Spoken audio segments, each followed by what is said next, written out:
சதுரகிரி சித்தர்கள் பூமியாம் சதுரகிரி ஒரு அருமையான ஆன்மீக பயணம். மேற்கு தொடர்ச்சி மலையில் அமைந்துள்ளது. இங்கு செல்வதற்கு பொதுவான பாதை தானிப்பாறை வழி. ஸ்ரீவில்லிபுத்தூரிலிருந்து வத்திராயிருப்பு, வத்திராயிருப்பிலிருந்து தானிப்பாறை வழியே அனைவரும் செல்லக்கூடிய வழியாகும். மலையேறுவதற்கு நிறைய பாதைகள் உள்ளது. சாப்டூர் பாதை, ஆண்டிப்பட்டியிலிருந்து அந்த பாதைகள் அனைத்துமே கடினமான பாதை. தானிப்பாறை வழியே பொதுவான பாதை.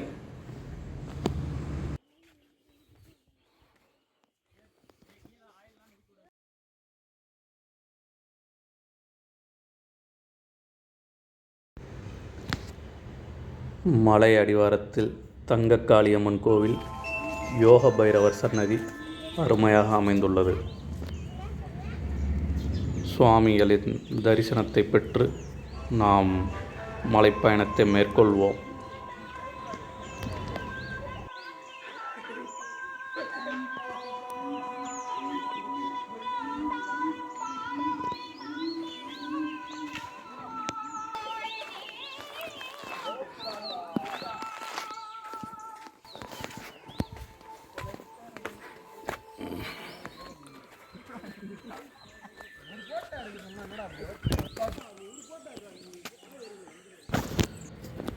செல்லும் வழியில் வனப்பேச்சியம்மன் கருப்பசாமி சன்னதி அமைந்துள்ளது.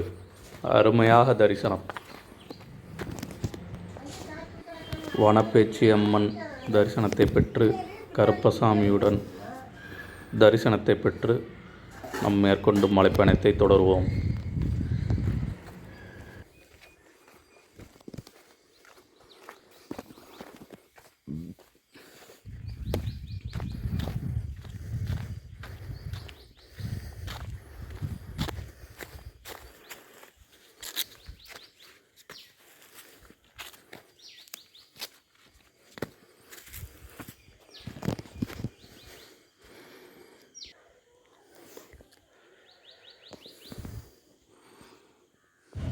சித்தர்கள் வாழும் இந்த புண்ணிய பூமியாம் சதுரகிரியில் எண்ணற்ற மர்மங்களும் அமானுஷ்யங்களும் மறைந்துள்ளது.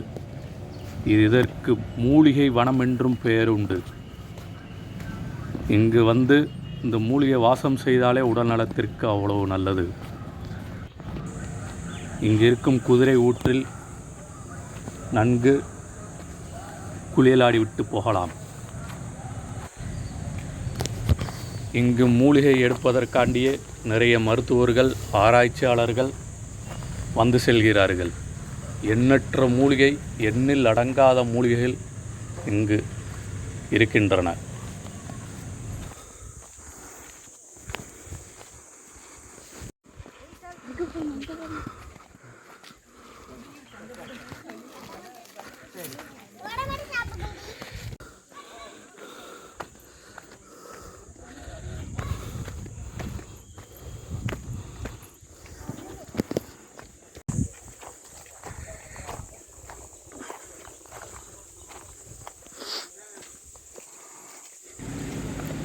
சங்கிலிப்பாறை அத்தியூத்து. மழைக்காலம் இல்லாததால் இங்கு தண்ணி இல்லை. இங்கு வருவதற்கு இப்போது 365 நாளும் அரசாங்கம் அனுமதி அளித்துள்ளது. ஆனால் மழை பெய்தால் மலை ஏறுவதற்கு அனுமதி இல்லை. மழைக்காலங்களில் பயணம் செல்வதை தவிர்க்கவும். மழைக்காலங்களில் எப்போ காற்றாற்று வெள்ளம் வரும் என்றே சொல்ல முடியாது.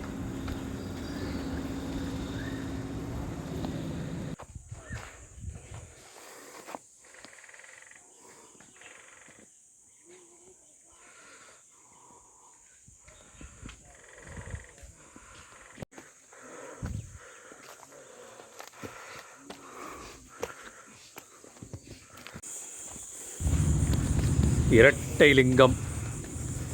லிங்கம் வந்தாலே பாதி மலை நம்ம ஏறிட்டோம் என்ற அர்த்தம்.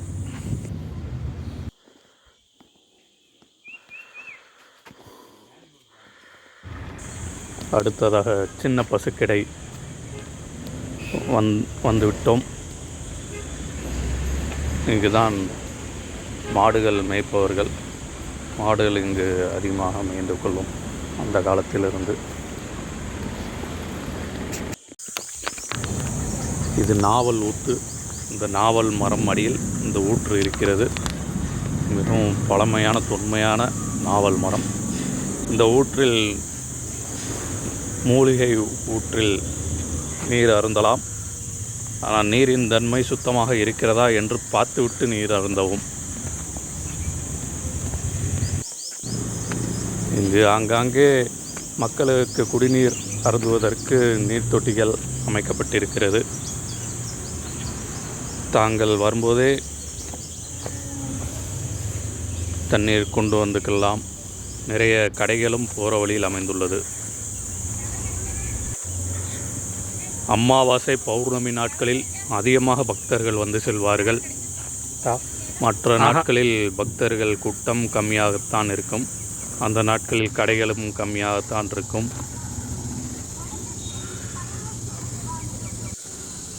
ஆடி அமாவாசை இங்கு சிறப்பு. பச்சரிசி பாறை. இந்த மலையேற்றம் கொஞ்சம் கடுமையானதாகத்தான் இருக்கும்.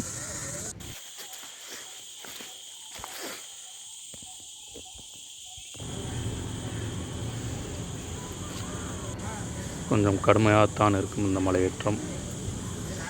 வனதுர்கை அம்மன் கோவில் வந்துவிட்டாலே முக்கால்வாசி மலை ஏறிவிட்டோம் என்ற அர்த்தம். வனதுர்க்கையை மனதார பிரார்த்தித்து நாம் அடுத்தபடியாக மலையேற்றத்தை ஆரம்பிப்போம். 18 சித்தர்களும் வாழ்ந்து சிவனை நோக்கி தவம் செய்த இடம் சதுரகிரி மலை. இந்த மலையின் அமைப்பு ஆகாயத்திலிருந்து பார்த்தால் 4 புறம் மலைகளும், நடுவில் உள்ள மலைகளில் சுந்தர மகாலிங்கம், சந்தன மகாலிங்கம் என்னும் நம் சிவபெருமான் இருக்கிறார்.